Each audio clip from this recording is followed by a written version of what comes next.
Happy holidays. This month's installation of Hey Dr. K, we've got a question from Leadership Central High School. Take it away. Hey Dr. K, we're from Leadership High School Central. What are some hazards we should look out for around our house during the holiday season? We're here with Cypress Creek Fire with Tom Fleming, Firefighter, EO. We're going to talk a little bit about holiday fires. And we're going to talk about some of the calls we get during the holiday season here. We're going to talk about some Christmas tree safety tips. Number one is selection and inspection. When you go to pick your tree out, two of the things you want to look for is take your hand, run it down the branch like this, and make sure nothing flakes off. When you do it on this wreath up here, you see that it's kind of dried up already and pieces are flaking off. And that's a red flag. You don't want a tree like that because it's already past tense, and you bring it into your house, you bring the hazard into your house. Now there's two different types of trees you can get. One with a stand already built onto it with wood boards like that.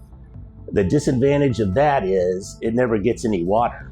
So it dries up in a fraction of the time, and you need to have it out of your house by the 26th. If you get one that you put in a stand where you get to water it, one of the things you need to do, cut 1 to 2 inches off the butt of the tree, so that way it draws a lot more water. And number 2, monitor your water. Water it a couple of times a day for the first couple of days. And now they make a little IV bag that you can just hang on the back of the tree where it drips water in there, which makes it a lot easier. The next thing we want to go over is you want to keep your Christmas tree well away from your fireplace or any floor heater. The general rule is 3 to 4 foot. I prefer about 6 foot. And then as well as any heater, candle. And then the next thing we're going to go into is you do not want to pick a tree too big for the stand that you have. Yeah, stands come in different sizes and trees come in different sizes. So you want to have an adequate stand so you don't have the possibility of it toppling over if you have a toddler or a cat around the house. We get calls like this every year where people have overloaded electrical outlets in the wall, which causes a short. And something else you need to inspect and get rid of are the old school Christmas tree lights that get very hot. You need to just throw those out and buy you some of the new LED ones that are very cool. As well, it'll save you some money and pay for itself on the amount of electricity it uses. And when you take your tree down, you do not want to put it in your garage or next to your house outside, because it's generally a kindling fire starter right there. And what's right around the corner, first of the year, where all the fireworks are going off, and you don't want a bottle rocket to land on it when it's sitting next to your house, it light up, then the flames roll right up the wall through the soffit vent into the attic, and bye-bye house. You want to put it in the back of the backyard or out by the street. The extinguishers you have at the house are not adequate once the tree gets going. So priority 1, get everybody out of the house and call 911. Because once the tree gets going, everything around it will light up as well. Your curtains, furniture, etc. This holiday, we'd really like to stay out of the ER. What do we see in the ER during the holidays? Christmas holidays are very stressful. December 25th, December 26th, and New Year's Day are our #1 days for heart attacks. We see a lot of falls. There's a lot of clutter. People trip, they get caught up in the electrical wiring, all the boxes. We get a lot of back injuries, people trying to lift and bring things out of the attic, set things up out of their cars, really heavy packages, presents.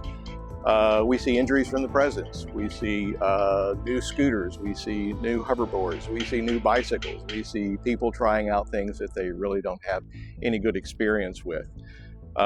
We see a lot of fire injuries. We see a lot of smoke inhalation. We get more of the smoke inhalation than actual burns.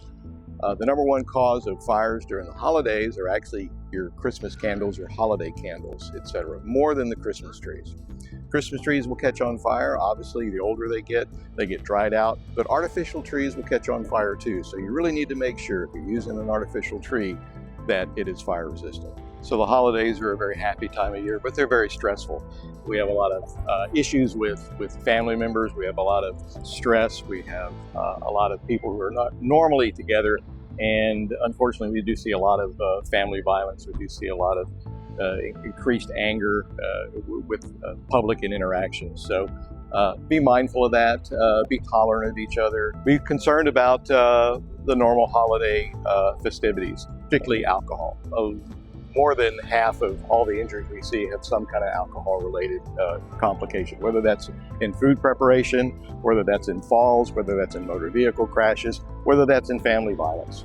A lot of times we're going to see an overwhelming contribution of excessive alcohol use. It's nice and warm right now. Wonderful holiday season. It's Texas. We have 4 seasons, usually within the same week. You know, it can change from very, very hot to very, very cold. Guess what? You can get frostbite in South Texas. Remember that exposure to the cold, you try to keep your core temperature warm, so you shift all your circulation to the central portion of your body. That means your nose, your cheeks, your ears, your fingers, your toes, etc. are not getting good perfusion. They're really, really prone to cold injuries. You can start with something as simple as chilblains, numbness, tingling, a little redness, to frostnip, where actually you get some pain, some burning, so even some blistering. That blistering can, over time, actually cause deep injury, freezing of the tissue inside your body, and that leads to frostbite. The main thing is to be mindful of the cold injuries. If you start to shiver, understand that your body is sensing that there's a significant cold impact and you need to move indoors. You need to try to cover that. You need to dress warmly. You need to be able to cover yourself. You need to be able to put your hands inside pockets or underneath your arms. You need to stay very, very warm. The first thing to do, obviously, is to move to a warm place. Dress warmly and avoid any kind of wind exposure or wetness. Wind and wetness are going to make all of that cold into the dangerous section of potentially getting cold injuries, frostnip, frostbite. So the people who are most vulnerable to cold injuries are the extremes of age, very, very young and very, very old. People with pre-existing medical conditions, people who have alcoholism, people that smoke, people that are actually out in the environment doing their normal everyday job. They need to dress warmly and be prepared for the weather to change. The next thing we want to talk about are smoke detectors. Regular inspection, changing the batteries on them every 6 months, and the different types of smoke detectors and where you need to place them in the house. The 2 different types of smoke detectors are photoelectric and ionization. The photoelectric detects cold smoke. More people die from smoke inhalation than from being burned up in actual flames. So you want those in your bedrooms, as well as keep your bedroom door shut at night. Then 2 other places I highly recommend putting the ionization detectors is in the garage and in the attic. We make many fires that start in the garage and in the attic, and by the time you realize it's burning there, it's too late. It's already ripping. Fire's already up in the attic by then if it started in the garage, and through the roof if it's in the attic. Then the other thing you want to have in your house is a CO detector. CO is heavier than air, so it sinks.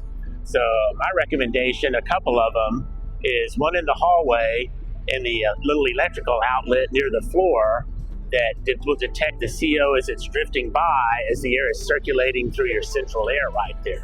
We want to thank Fireman Fleming here with the Cypress Creek Fire Department for the demonstration today.